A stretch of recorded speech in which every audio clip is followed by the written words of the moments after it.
Doctor ortho, अब दर्द भी घुटने टेकेगा। हिमाचल प्रदेश कांग्रेस में नए प्रदेश अध्यक्ष की ताजपोशी को लेकर अंदरूनी राजनीति तेज हो गई है। इसी बीच राज्य सरकार में लोक निर्माण मंत्री और कांग्रेस नेता विक्रमादित्य सिंह ने एक बड़ा और दो टूक बयान देकर सियासी हलकों में हलचल बढ़ा दी है। उन्होंने साफ शब्दों में कहा कि कांग्रेस को अब ऐसा अध्यक्ष चाहिए जो सिर्फ दिखावे भर का ना हो, बल्कि मजबूत नेतृत्व क्षमता से लैस, जनता और कार्यकर्ताओं से जुड़ा हुआ वास्तविक नेता हो।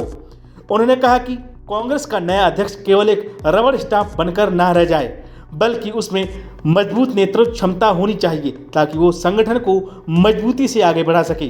विक्रमादित्य सिंह ने आगे कहा कि नए अध्यक्ष का चयन पार्टी हाईकमान के अधिकार क्षेत्र में आता है, लेकिन हाईकमान को चाहिए कि वो एक ऐसा नेता चुने जिसकी पकड़ राज्य में कम से कम 3 से 4 जिलों में अच्छी खासी हो, यानी ऐसा व्यक्ति जो जमीनी हकीकत समझता हो, संगठन की रीढ़ को मजबूती दे सके और जनता के मुद्दों पर बेबाकी से आवाज उठा सके। उन्होंने ये भी चेताया कि अगर किसी कमजोर या फिर गैर लोकप्रिय नेता को सिर्फ समझौते के तहत अध्यक्ष बनाया गया तो ये निर्णय पार्टी के लिए घातक साबित हो सकता है। पार्टी की संगठनात्मक मजबूती, कार्यकर्ताओं का मनोबल और जनता से संवाद तीनों बुरी तरह प्रभावित होंगे।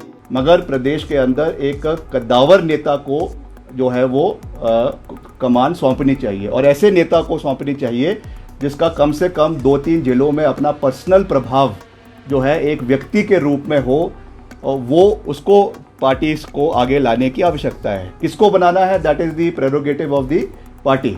मगर रबर स्टैम्प जो है एक किस्म से हम किसी को संगठन में लाए तो मैं समझता हूँ that will be detrimental to the interest of the party. बाकी that is the prerogative of the party कि हमको मास लीडर्स को मजबूत करने की आवश्यकता है और मिलकर संगठन को तवज्जो देने की आवश्यकता है, क्योंकि हमने लंबा सोचना है, लंबा देखना है। कम से कम अगले 15-20 साल तक संगठन मजबूत रहे, फ्रेश ब्लड का जो है संचार पार्टी के अंदर हो। उसके लिए ज़रूरी है कि मास लीडर्स को एम्पावर किया जाए और फिर मिलकर हम संगठन और सरकार को चलाए। इस तरीके से हमको आगे बढ़ने की आवश्यकता है। विक्रमादित्य सिंह ने निर्माण कार्यों की प्रगति पर भी चर्चा की। उन्होंने कहा कि प्रदेश में सड़क निर्माण कार्य तेजी से चल रहा है, लेकिन जो ठेकेदार तय समय पर काम पूरा नहीं करेंगे उन्हें ब्लैकलिस्ट किया जाएगा और जिम्मेदार अधिकारियों को चार्जशीट किया जाएगा। उन्होंने अधिकारियों को सख्त निर्देश देते हुए कहा कि जो अधिकारी समय पर काम पूरा नहीं करेंगे उन्हें सरकार पुरस्कार देगी, जबकि लापरवाह अधिकारियों के खिलाफ सख्त कार्रवाई की जाएगी। डॉक्टर ऑर्थो, अब दर्द भी घुटने टेकेगा।